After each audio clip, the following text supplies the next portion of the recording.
खबर अथव हुन छा कई? हाय हाय भगवान बचाए।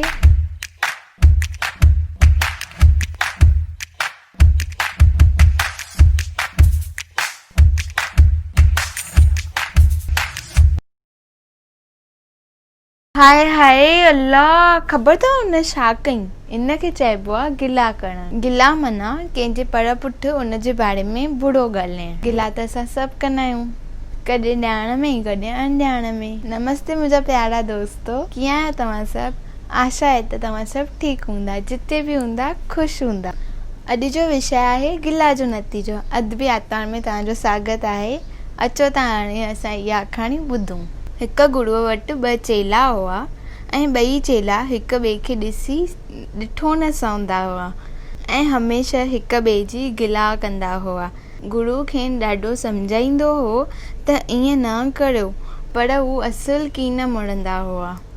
जॾहिं ॿिन्ही पंहिंजे विद्या पढ़ी पूरी कई तॾहिं पंहिंजे पंहिंजे घर हलिया विया।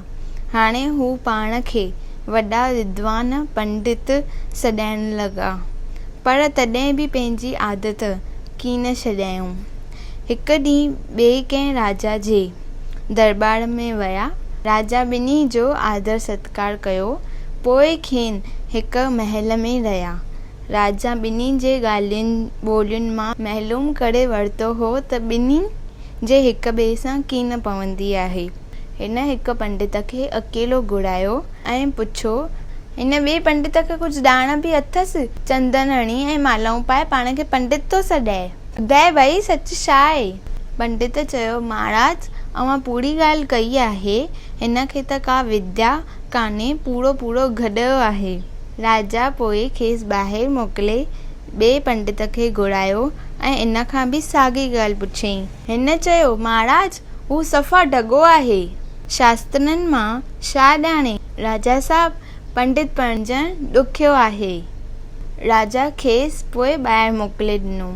माना ॿिन्ही हिक ॿिए जे लाइ पर पुठि हिक ॿिए खे गॾियो चयो। जॾहिं रोटीअ जो वक़्तु थियो तॾहिं पंडित सनानु ऐं पूॼा पाठ करे रोटीअ जे इंतज़ार में वेठा रहिया। थोरी देरि खां पोइ ॿ थाल भरिजी आया, हिक में भूसो ऐं ॿिए में गाहु हो। पंडित हैरान थी विया। हू वीचार करण लॻा त हिन जो मतिलबु छा? ॻाल्हाइण सां त राजा अहिड़ो बेवकूफ़ लॻो न।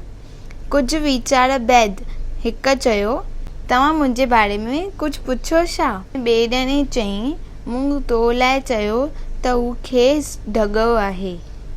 इहो ॿुधी करे पहिरें ॼणे चईं त इन करे मूं लाइ भूसो मोकिलियो अथसि ऐं मूं तोखे ढॻो सॾियो, इन करे तोखे गाहु मोकिलियो अथसि। तॾहिं ॿिए वारे खे ख़बर पई त पहिरें वारे हुन लाइ गॾो ई चयो अथसि। राजा बेशक पूरो इंसाफ़ कयो आहे, पोइ ॿई पाकुड़ पाए मिलिया ऐं सार पछ हिक ॿिए लाइ छॾे ॾिनऊं।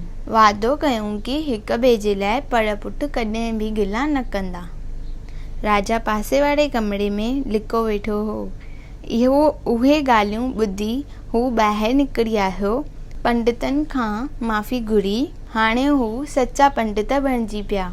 राजा खेनि पोइ पूरो आदर ऐं सन्मान ॾिनो। जेकी आदत छॾाइण लाइ गुरूअ हेॾा मथां आया, उहा आदत वक़्तु अचण ते जल्दी छुटिजी पई। हिते इहा आखाणी पूरी थी। इन आखाणी जे लेखक जो नालो त कोन्हे, पर मूंखे लॻे थो इहा आखाणी लेखक तमामु सुठी लिखी आहे।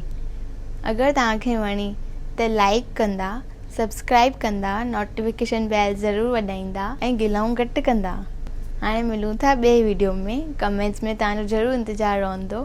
Thank you, by.